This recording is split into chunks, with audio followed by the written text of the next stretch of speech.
जय श्री राम, जय महाराज जी की। स्वागत है आपका अपने चैनल जय गुरुदेव पर। भगवान का प्रसन्न होना या भगवान का संतुष्ट होना, इन दोनों वाक्यों का प्रयोग सुविचारक कभी भी नहीं करते। ऐसा क्यों? क्या भगवान प्रसन्न नहीं होते? क्या भगवान संतुष्ट नहीं होते? आज के अंक में हम इसी का जवाब ढूंढते हैं। अंक में आगे बढ़ने से पहले यदि आप हमारे चैनल पर नए हैं तो सब्सक्राइब कीजिएगा हमारे चैनल को और नई वीडियो के नोटिफिकेशन के लिए बेल आइकन जरूर दबाइएगा। चलिए जानते हैं, भगवान का प्रसन्न होना या भगवान का संतुष्ट होना, ये शब्दों का प्रयोग करना बिल्कुल एक संदिग्ध अवस्था है। जब हम यह कहते हैं कि भगवान प्रसन्न हुए, तो कुछ लोगों का मानना है कि ऐसा कहना सिर्फ एक पल की घटना का वर्णन करना होता है कि भगवान प्रसन्न हुए, क्योंकि भगवान के प्रसन्न होने की बात के पीछे भगवान के सगुण दर्शन होने की एक संकल्पना सी रहती है। परंतु भगवान के प्रसन्न होने अर्थात उसके सगुण दर्शन की हमें आवश्यकता ही क्यों है? आइए एक उदाहरण से जानते हैं। यदि हम किसी गाड़ी में यात्रा कर रहे हैं, तो क्या इस बात की ज़रूरत हमें बार बार पड़ती है कि उसका जो चालक है वह हमें दिखाई देता रहे? क्या गाड़ी के चलने मात्र से हमें नहीं पता कि इस गाड़ी में चालक है या वह गाड़ी चला रहा है, और वह चालक हमें दिखता रहे? ऐसा हट करना तो सिर्फ पागलपन ही होगा।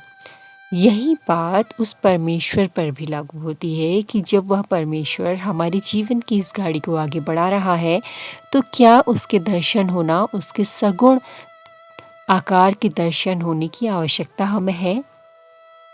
जब परमेश्वर की लगन हमें लग जाए, तो हमारा जीवन स्वयं ईशमय हो जाता है और चराचर में ईश्वर का अस्तित्व हमें महसूस होने लगता है। जब हमें चराचर में ईश्वर का अस्तित्व खुद से महसूस होने लगा है, हमारी आंतरिक अवस्था से हमें महसूस होने लगा है, तो उसके बाद हमें उसकी चतुर्भुज मूर्ति के दर्शन होने की क्या इच्छा? उस दर्शन होने की अभिलाषा का तो कोई मतलब ही नहीं रह जाता। ईश्वर के निर्गुण निराकार रहने के कारण विभिन्न धर्मों और संप्रदायों के लोग उसके स्वरूप की संकल्पना करके उसे या तो शब्दों में व्यक्त करते हैं, मूर्ति के रूप में ढाल देते हैं या छाया चित्र में उकेरते हैं।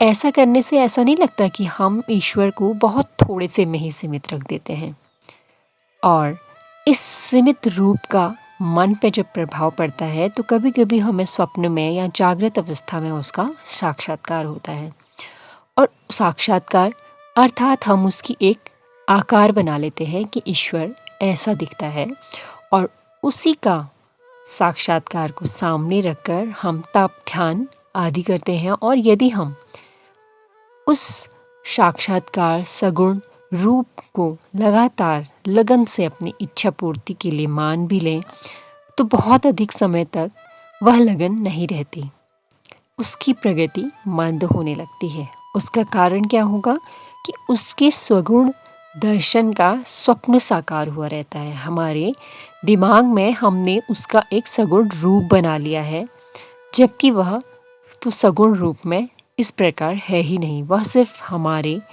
मन का वहम है कि ईश्वर ऐसा दिखता है।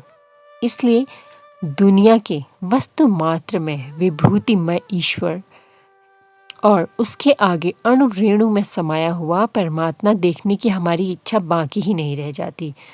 कहते तो सभी हैं कि ईश्वर पृथ्वी के कण कण में समाया हुआ है, परंतु इसे मानता कोई नहीं। दुनिया की हर एक वस्तु में ईश्वर समाया हुआ है। हमें उस सब में परमात्मा को देखने की इच्छा होनी चाहिए, ना कि एक जो हमने सगुण रूप अपने मन मस्तिष्क में बना रखा है उसे देखने की इच्छा होनी चाहिए।